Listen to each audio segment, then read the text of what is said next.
அஸ்ஸலாமு அலைக்கும். Welcome to சிக்யூ channel. இன்றைக்கி நம்ம சேனலில் ஒரு நூல்கோலை வச்சு ஒரு கிரேவி ரெசிபி செய்ய போகிறேன்.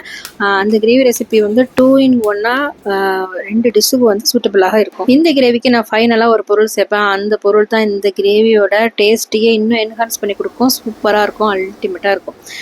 இப்போ நோம்பு திறக்கிறதுக்குள்ள வேலையை பார்த்துட்டு அப்புறமா நம்ம கிரேவி செய்யலாம். நோம்பு திறக்கிறதுக்கு ஃபஸ்ட்டு கடல் பாசி ஏற்றிட்டோம் அப்படின்னா நம்ம நோம்பு திறக்கும் போது கரெக்டாக செட் ஆகி நமக்கு கிடைக்கும். தண்ணி கொதிச்சு கடல் பாசி போட்டு அந்த கடல் பாசி கரைஞ்சோடனே அடுப்பு ஆஃப் பண்ணிவிட்டு அதுக்கப்புறம் பால் சேர்க்கலாம். நல்லா திக்கு பாலாக நல்லா ஒரு டம்ளர் ஃபுல்லாக சேருங்க, நல்லாயிருக்கும்.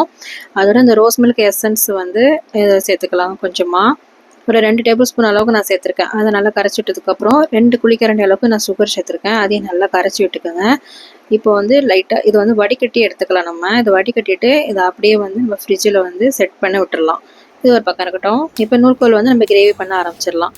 நூல்கோல் எடுத்துக்கிட்டிங்கன்னா மேலே உள்ள ஸ்கின்னை வந்து அந்த உள்ள சதையில் படாத அளவுக்கு மிளகா மேலே ஓரமாக நம்ம வந்து அதை பீல் பண்ணி எடுக்கணும். இதுக்கு தேவையான வெங்காயம், தக்காளி எல்லாத்தையுமே வந்து கட் பண்ணி நம்ம ரெடி பண்ணி வச்சுக்கலாம். வெங்காயமாக இருக்கட்டும், தக்காளியாக இருக்கட்டும், இல்லை நூல்கோலாக இருக்கட்டும், எல்லாமே வந்து சின்ன சின்னதாக வந்து கட் பண்ணி எடுத்துக்கோங்க. இப்போ நெக்ஸ்ட்டு வந்து நம்ம சாத்துக்குடி வந்து ஜூஸ் போட ஆரம்பிச்சிடலாம்.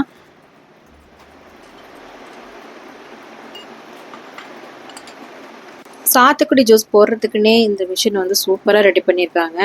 கரண்ட்டு தேவையில்லை, நம்ம ஸ்ட்ரெயின் பண்ணவும் தேவையில்லை. சூப்பராக இதில் வந்து ஜூஸ் எடுத்துடலாம்.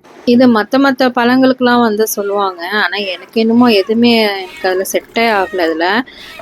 இது சாத்துக்குடி மட்டும் தான் நல்லா பர்ஃபெக்டாக நமக்கு வந்து ஜூஸ் கொடுக்கும். எனக்கு இந்த சாத்துக்குடி போடுறதுக்கு மட்டும் நான் இதை எடுத்துக்குவேன். மிக்ஸி ஜாரில் வந்து நான் கிரைண்ட் பண்ண மாட்டேன், அது ஒரு மாதிரி கசப்பு கொடுக்கும். ஸோ இந்த ஜூஸில் பாதாம் மிஷின், இந்த சாலி விதை, ஜம்சா விதை, ஐஸ் க்யூப்லாம் போட்டு தனியாக வச்சுருக்கேன். இப்போ நம்ம வந்து கிரேவி செய்கிறதுக்கு ஆரம்பிச்சிடலாம்.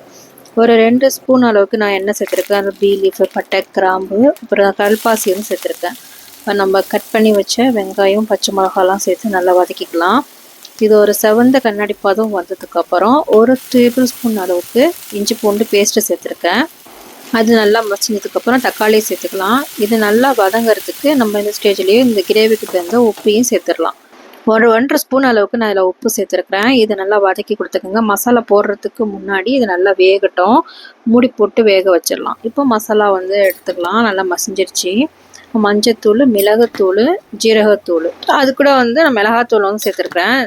நம்மளோட காரத்துக்கு தகுந்த மாதிரி நீங்கள் மசாலாலாம் சேர்த்துக்கலாம். மிளகுத்தூள், ஜீரகத்தூள் வந்து சமாளம் தான். மிளகாத்தூள் வந்து கொஞ்சம் கூட போட்டிருக்கேன்.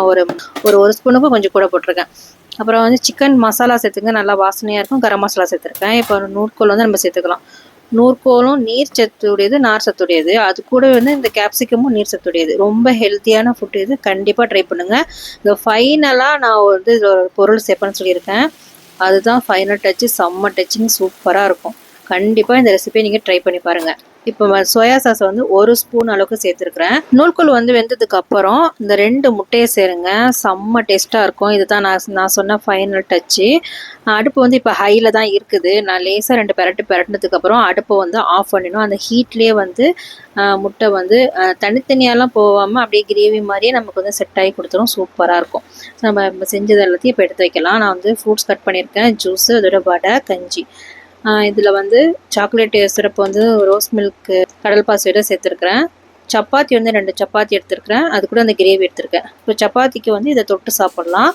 இன்னொன்று வந்து சப்பாத்தி மாவு தேய்ச்சி அதை வந்து ஸ்டஃப் பண்ணி சாப்பிட்லாம். அது எப்படி ஸ்டஃப் பண்ணுறேன் அப்படிங்கிறது தான் இருக்குது. சாதாரணமாக ரோல் பண்ணாமல் இந்த மாதிரி நல்லா வந்து சுருட்டிக்கணும். சுருட்டிட்டு ஒரு மேலே வந்து ஒரு மூட்டை மாதிரி அதை வந்து இப்படி பிடிச்சிக்கணும். பிடிச்சிட்டு பாக்கி இருக்கிற மாவை வந்து நம்ம பிச்சு எடுத்துடலாம். இப்போ இது மாதிரி தட்டிட்டு, இது எண்ணெயில் போட்டுலாம் பொரிக்க தேவையில்லை. தோசைக்குள்ளே வச்சு 1 ஸ்பூன் ஆயில்லையே நம்ம 5 இது சுட்டு எடுக்கலாம். ரொம்ப ஹெல்த்தியானது, நல்லா டேஸ்ட்டாக இருக்கும்னு ஒரு தடவை ட்ரை பண்ணி பாருங்கள். நெக்ஸ்ட்டு ஒரு சூப்பரான வீடியோவில் பார்க்கலாம். அஸ்ஸலாமு அலைக்கும்.